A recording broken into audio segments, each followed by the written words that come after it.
So I was born in Czechoslovakia in 70s, and I was born in actually a communist family that would not talk about any religion or anything about God-related things. My father being scared often and telling me not to talk on the phone, different things. Also, I remember my father not being faithful to my mom, and mom going through a lots of hardship, but she would stay with him, and they actually together till today. For my stepfather, he loved his two daughters, but he hated me. On a daily basis, I was beaten. Once I hit about 14 and a half, I ran away from home. 3.5 years I lived on the street in communism. I was involved in a lot of fighting on a daily basis, just for the fact of the way I looked and the way I hated everything about my life and everything about the place I lived, people I saw on the streets, and lies that I had to listen every day. So that was my childhood. My main influence was my grandma. She was actually a believer. She was a Christian. And they would meet in a little village in a living room. And there was a group of people, and I remember going there once or twice. So I remember the house, and it just felt different. And I felt like I'm on adventure. She would ask me to pray with her. She would ask me to read her from one small Bible she would hide because she was losing her eyesight. She was in her 70s when she died. I was only 10 years old. And it hit me tremendously because my mother thought she's helping me, that she didn't tell me for months that my grandma died, and I would not even go to say goodbye to her. But it stays with me that I can talk to God. We had plenty of food. There was just not a whole lot of choice. Medical, I mean, it's free in communism, so we were taken care of, but in elementary school, we would go to see dentists and to drill cavities. They would use one drill for a whole class. So if you were the last, it hurt. And if they would pull your teeth out, you would never got any shot for pain. It was free, kind of military, you know, suck it up and it's free, so you get what you get, and so that's how it was. Part of communism was to get rid of Christianity. It was forbidden. So if there was any churches back when I was growing up, they must have been underground churches. And my grandparents maybe somehow believed in God, but was never presented to me. And I had really never thought about God or going to church until I met Simona. There was a lot of communist holidays, and then Christmas, Saint Nicholas, maybe that would be considered Christian, but it really is not. It was pretty well weeded out by communists not to have any idea about it. I hated everything about my life. I knew I'm not gonna be ever able to live life that I wanted. I knew that I will never ever going to be able to travel anywhere. I would never be able to speak aloud my beliefs or talk against the system. Everything was controlled. Every aspect of your life was controlled. You had no choice. I would never be able to get a good job, ever. I would never be able to live decent life. So knowing that and not having God, what's left? Let's get drunk, or let's get high. That's all that's left. There's nothing else. You get anxiety. I walked, like I said, 4-season weather. So I was homeless when there was a, -20 outside, and I I walked all night because I couldn't find place to sleep. I remember, being alone and just walking outside and looking into windows and envy those people out there that they have home, that they have someone to love. It was pretty depressing. I ended up trying to kill myself. Fortunately, someone found me in the phone booth, and I was sent to Toxie mental hospital, I guess. Trying to be convinced to be a better person by doctors and sisters that half the doctors in that facility were alcoholics. I mean, it was just absurd. I had been sick and been in hospitals many times throughout my elementary school years and middle school, and they always couldn't really find out what was wrong with my stomach, with my back. Unfortunately, me being sick previously and then continuously, I had to leave that school and went back to a regular school in the neighborhood I lived and grew up. And I was really bullied and laughed at that they kicked me out, and I really suffered by that. And I ended up at the psychologist, and my mom would take me there because I just couldn't grasp what was happening to me and how mean the children were. And later on, I wanted to be a teacher, to teach kids. You have to pass a specific test before you go to any high school. You need to choose the high school with different occupations or trades. So it's a high school for teachers, high school for nurses, high schools for anything.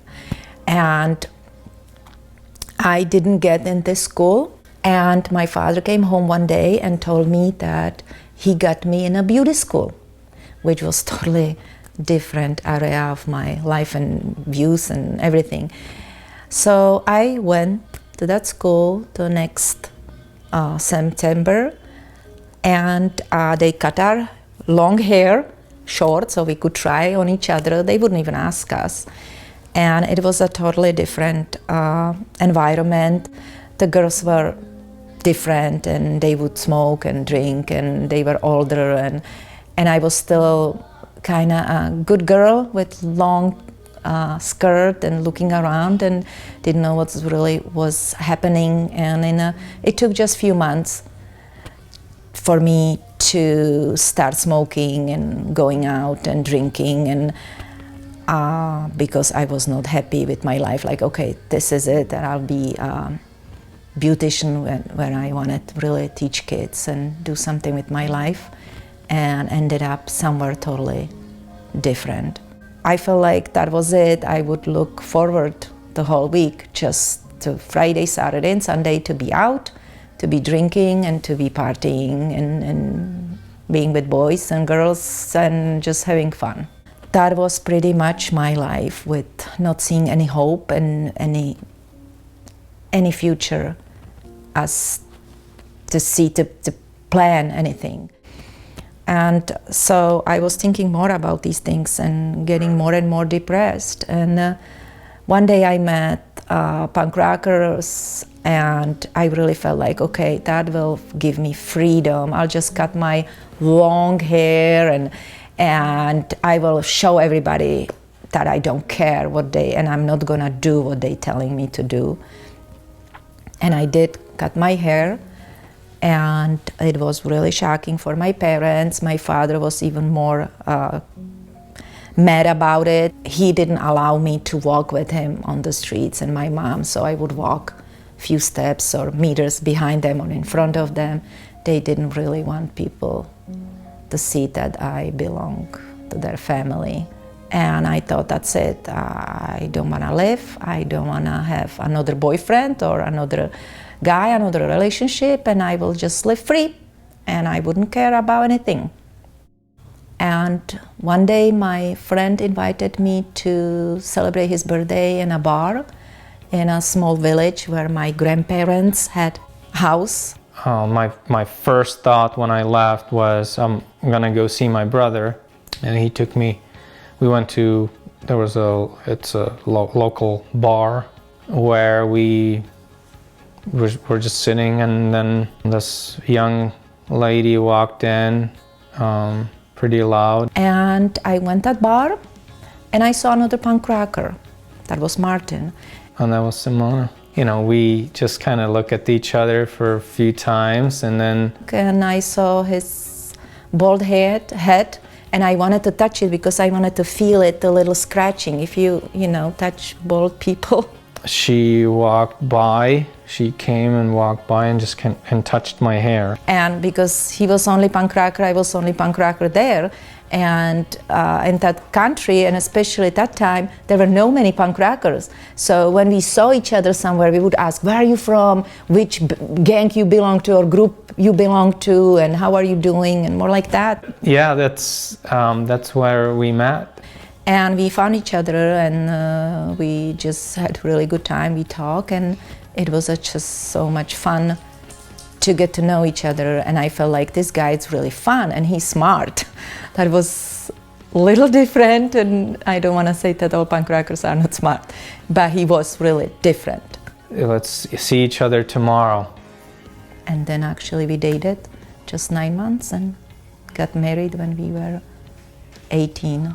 So very, very young. Meeting her changed everything. She became the reason for me to live, to have purpose, to have someone to love and get love in the return.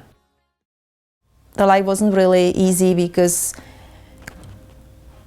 I got my good position as a beautician because I actually won one competition, and I was supposed to be doing more competitions and get out of country because they did even with, in all around Europe.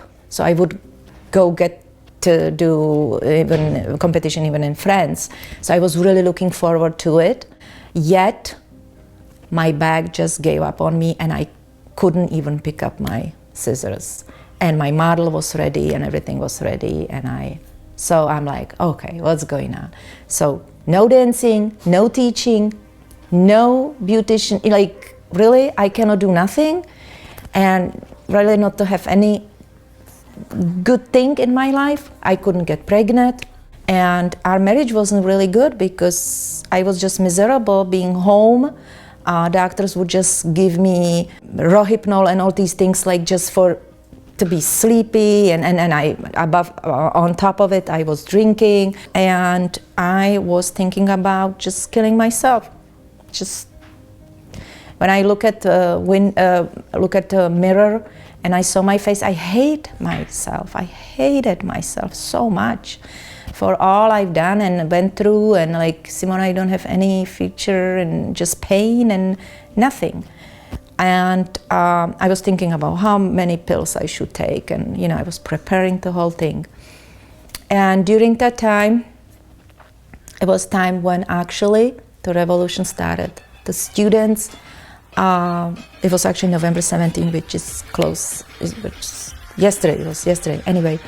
And we heard it on TV that they're starting some demonstrations. So we were part of it. Right away, we went on the streets.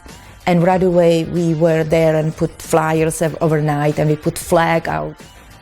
And we would be just stopped by police for no reason because how we looked. And I was so blessed, and I believe God was protecting me already because I had some major problems with my back, which I didn't know at that time, that if I was beaten up, I could be paralyzed.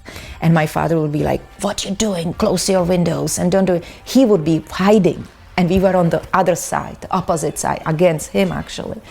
And we would go there, and Martin was covering me when we were running before police, and they were beating him up, and I was hidden below him. And once they wanted to take him in the vans, when I saw, people would be beaten and we would be just running back and forth, they caught him and they were putting him in the van, and I begged them, I don't know how that happened, but I begged them, please please let him go. He's the only one I have. And they let him go. So crazy things, crazy things. I believe angels were there. Angels were there. I cannot explain it. And once in a while, I would talk to God, like just talk to him in person. It's interesting, I cannot explain it. I knew there is a God, like I felt him, like presence, but I would not think that you have to do anything. There is anything, plus to it. When was the demonstrations were continuing and communist regime ended up, they opened churches and people could go to churches again and people could worship God and got their freedom back. So I forgot killing myself and all these things because we felt now we'll live free, we'll live in freedom and things will be changing and we can, do lots of things in our lives. And I went to one of my doctors, and because it was after communism, he told me about God. And he sent me the church. That they said they have the evangelistic meetings, they have open churches, so just come. You need God, Simona. That's what you need. So I went there, and one of the ladies invited us, welcomed us, and said, I've been waiting for you all my life. I've been praying for you. And I know she didn't mean personally us, but some people like us. And it was first time when we felt like nobody's judging us, nobody's looking at us how we looked. We were just welcomed and accepted, and we felt the love and kindness. And we would sit there, and the pastor was talking about Jesus. And he said that Jesus died for each of us. And I sat there and thought about it. He died for me, for me. And I just sat there and I was so touched by it. And I already felt the love for Jesus, like he loves me so much. And at the end, they were asking who wants to be baptized. And that was my first sermon, first time being in church to be part of any worship. And I raised my hand. We prayed for our marriage. We prayed together. We grew together. And we found the freedom we really wanted. 6-7 years into our marriage, we were trying unsuccessfully to have baby, and it just didn't work. But still I wanted to have children. I still wanted to have my own, and I love children. I couldn't work with them, so I went to doctor. She said I'm okay. She went to doctor. They said she's okay, and it's just a matter of time. I did find a way that I would work in ministry, in church, as a Bible school teacher for years and years, and being involved in that. But having your child, you want to be mom and you want to be called mama. It didn't work, and we decided that adoption would be alternative. Our prayers were answered. Martin was born 1998, but we adopted him when he was 7 months old. And I think it was, and I always told him that. Excuse me.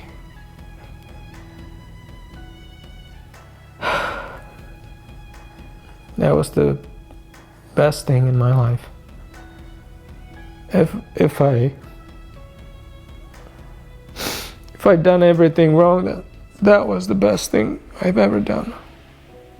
How he was born for us, and it was a very special day, and we are just blessed to be his parents, and we love him very much.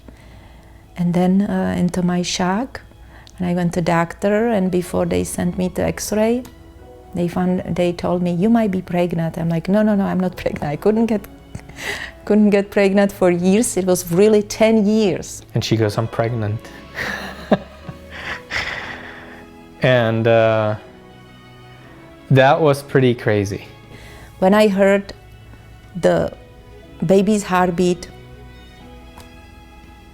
everybody was crying there. everybody, because they knew I told them I couldn't get pregnant for 10. That was already pretty much decided that we are not gonna stay in Czech Republic, and we're gonna move on to States. And knowing that we're moving to unknown, I had 3 suitcases, a year-old son, wife that's pregnant, and $1,700 when I landed in San Diego. And we were here only 4 months. I was only 23 weeks pregnant, and I felt something is not right. I was on monitors, they were giving me steroids, and people were praying, and unfortunately Sarah was born in 24 weeks. So just only 1 week later, she was 1 pound, 7 ounces. It was hard, it was very hard. Going home without a child after praying for 10 years to finally have a child, and you have this picture like husband will come, he's with you and giving you flowers and everybody's so happy, and then me going home with a picture and not knowing if she survived another day, and we would call every morning if she survived. God had a plan. She was there 4 months and a half, and she went home when she was 4 pounds, 11 ounces. She still didn't look like a newborn, but God helped me, help us all go through it, and she had an eye laser surgery. She would be blind normally, but if she was born in Czech, she most likely wouldn't make it. So I knew there was a reason that we came here, that she was saved by these doctors, and God knew where she needs to be born. And that put us together, that put us closer and made us stronger again as a family, and appreciate both my children, how special and what a gift to be a mom and to have children. One thing that's been always on our heart was to be volunteers for orphans. They have a compound with 4 homes for abused boys from 12 to 18, and we're basically volunteer house parents. So we've been going there once a week to spend time with the boys, and just to be there present as an adult mom and dad, and give them the comfort of feeling family, and teaching them. Ultimately, you know, it is about telling them about God, and maybe that there is a way. Each one of us have different way in life to get there. When we were going through the Bible studies, we were changing. God was changing us. And then people were asking, my sister was asking, my mom, her sister, and then my mom started to talking about her mom, my grandma, who brought me to Christ, right? And she confessed that she stopped going to church because of her husband, of my father, and her sister as well. And once I started going back, I started going to church, they started going and joining our Bible studies. And then my mom was baptized with her sister a year later, and my sister 2 years later, and I'm just saying the very short version, and my father about 4 or 5 years later. That time that we've came to America, we've had so many moments together.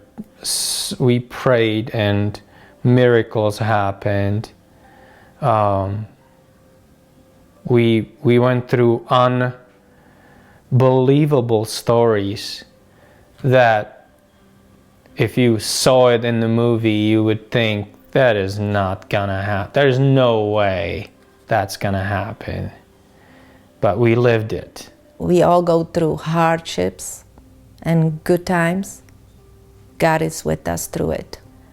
And He can really do miracles out of something really bad.